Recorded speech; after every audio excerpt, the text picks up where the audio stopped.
안녕하세요.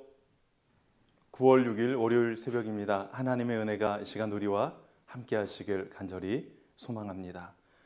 이 시간 하나님께서 우리에게 주시는 말씀은 갈라디아서 3장 10절에서 18절의 말씀입니다. 갈라디아서 3장 10절에서 18절의 말씀입니다. 제가 봉독하겠습니다. 무릇 율법 행위에 속한 자들은 저주 아래에 있나니 기록된 바 누구든지 율법책에 기록된 대로 모든 일을 항상 행하지 아니하는 자는 저주 아래에 있는 자라 하였습니다.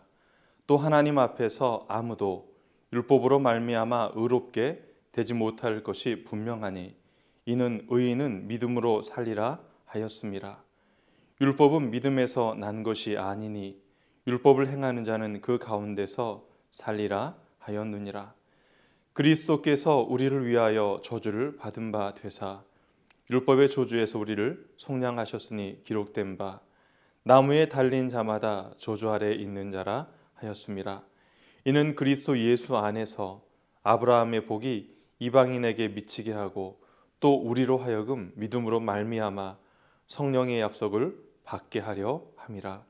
형제들아, 내가 사람의 예대로 말하노니 사람의 언약이라도 정한 후에는 아무도 폐하거나 더하거나 하지 못하느니라. 이 약속들은 아브라함과 그 자손에게 말씀하신 것인데 여럿을 가리켜 그 자손이라 하지 아니하시고 오직 한 사람을 가리켜 내 자손이라 하셨으니 곧 그리스도라. 내가 이것을 말하노니 하나님께서 미리 정하신 언약을 430년 후에 생긴 율법이 폐기하지 못하고 그 약속을 헛되게 하지 못하리라. 만일 그 유업이 율법에서 난 것이면 약속에서 난 것이 아니리라. 그러나 하나님의 약속으로 말미암아 아브라함에게 주신 것이라. 아멘. 오늘 본문은 계속해서 아브라함의 예를 통해 믿음과 율법의 관계를 설명하고 있습니다. 바울은 우리가 의롭다 함을 받은 것은 율법의 행위가 아니라 믿음을 통해서라 입증하고 있습니다. 먼저 10절과 12절은 왜 율법으로는 구원을 받을 수 없는지를 설명하면서 사람이 행함으로 율법을 만족시킬 수 없다는 사실을 증명하고 있습니다. 그리고 두 번째 13절과 14절은 율법의 한계를 해결한 예수 그리스도의 사역과 그를 향한 믿음의 결과를 소개하며 마지막으로 15절에서 18절에서는 왜 믿음이 율법보다 우선되고 중요한지를 설명하고 있습니다. 오늘 본문을 통해 예수 그리스도를 우리에게 보내시고 그를 믿음으로 의롭다 하시며 아브라함의 복을 함께 누리게 하신 하나님의 은혜를 다시 한번 생각하고 기억하는 귀한 시간 되시길 바랍니다. 11절 하반부를 보면 의인은 믿음으로 살리라 말씀하고 있습니다. 우리는 하나님을 믿노라 하면서 삶의 난관에 봉착하거나 어려운 일을 당하거나 절망과 고통의 상황 가운데 처하게 될 때면 하나님의 섭리와 계획이 있음을 알면서도 하나님의 섭리와 계획을 신뢰하기보다는 내가 죄가 많아서 아직까지 회개하지 않는 죄가 있어서 라고 스스로 자고하며 이러한 이유들을 대며 이러한 생각 속에 잠길 때가 있습니다. 삶의 문제를 마치 자신의 죄와 연관시켜서 생각하는 분들이 많이 계시다는 것이죠. 때론 이러한 모습은 한두 번은 겸손한 모습이라고 이해할 수가 있습니다. 그런데 이게 자주 반복되다 보면 그리스도를 믿음으로 의롭다 하신다는 하나님의 말씀과 그리스도의 십자가의 사건이 우리를 죄에서 완전하게 구원해 주셨다는 그 십자가의 구속의 은혜를 희석시킬 수가 있습니다. 처음에는 겸손으로 시작했다 나중에는 불신앙과 잘못된 구원론으로 흘러갈 오류가 있다는 사실을 우리는 기억해야 합니다. 참된 믿음과 참된 복음은 우리의 죄를 보게 하고 또한 우리의 한계를 고백하게 하며 그리스도를 향하여, 십자가를 향하여, 하나님을 향하여 나아가게 하는 것이죠. 참된 믿음과 참된 복음은 그리스도를 바라보게 합니다. 그리고 한 걸음 더 나아가 우리를 위경에서 보호하시고 인도하시고 이끌어 가시는 성령 하나님께로 또한 나아가게 하는 것이지요. 13절과 14절을 살펴보시겠습니다.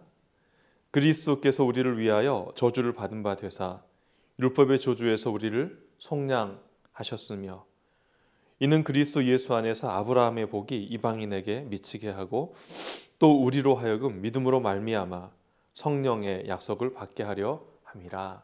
아멘. 구원은 하나님의 은혜와 선물입니다.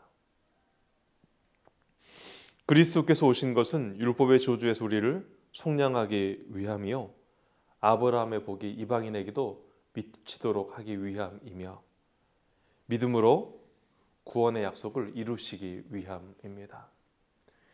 율법의 존재는 그리스도를 더욱더 부각시키는 역할을 하게 되지요. 율법은 이스라엘 백성들에게 주어졌지만 이방인들에게는 주어지지 않았습니다. 그렇다면 율법으로 구원을 받는다고 한다면 이 구원은 이방인들에게 배제되어진 것이라 생각할 수도 있죠. 율법을 지킴으로 하나님의 구원이 임한다면 율법을 받지 못한 이방인에게는 구원이 임하지 않는다는 사실을 우리는 알 수가 있습니다. 그러나 하나님의 구원은 이스라엘을 넘어 온 이방인에 이르기까지 선포되었습니다. 그 증인들은 시대를 초월하여 살아가고 있는 바로 저와 여러분, 바로 우리들입니다. 율법을 받은 백성은 아니었지만 아브라함의 언약으로 말미암아 그리스도를 믿음으로 우리는 의롭다 칭함받았고 하나님의 자녀라 칭함을 받으며 구원과 영원한 생명을 약속받은 사람들이지요. 율법은 그 자체로 구원이 불가능하다는 사실을 증명하고 있으며 하나님은 한 자손을 통해서 천하 만민이 복을 얻게 하실 것임이라 말씀하고 있습니다. 그리고 그 한 자손이 예수 그리스도라 말씀하시며 우리에게 보내주셨지요. 우리의 구원은 처음부터 하나님의 약속으로 시작되었고 하나님의 은혜로 진행되었으며 그것을 우리가 믿음으로 고백하며 성취하였습니다. 처음부터 아브라함의 언약을 통해 그리스도를 통한 우리의 구원을 약속하신 하나님의 은혜를 기억하시며 우리에게 주어진 삶의 시간과 삶의 자리에서 하나님의 은혜를 드러내며 살아가시는 하나님 은혜를 증거하며 살아가시는 우리 모두가 되시기를 간절히 소망합니다. 하나님 아버지 감사합니다. 새로운 한 주간 우리에게 허락하신 은혜 감사드리고 하나님께서 처음부터 우리를 구원하시고자 하시는 그 계획 가운데 하나님 구원의 역사를 이루어 가셔서 오늘 우리가 하나님을 아버지라 예수를 그리스도라 구원자라 성령 하나님을 보혜사라 고백하며 살아갈 수 있도록 인도하시는 은혜를 감사합니다. 이 한 주간 하나님의 은혜 가운데 살아가며 하나님의 은혜의 증인으로서 살아가는 영함의 가족들 될 수 있도록 인도하여 주옵소서. 예수님의 이름으로 기도합니다. 아멘.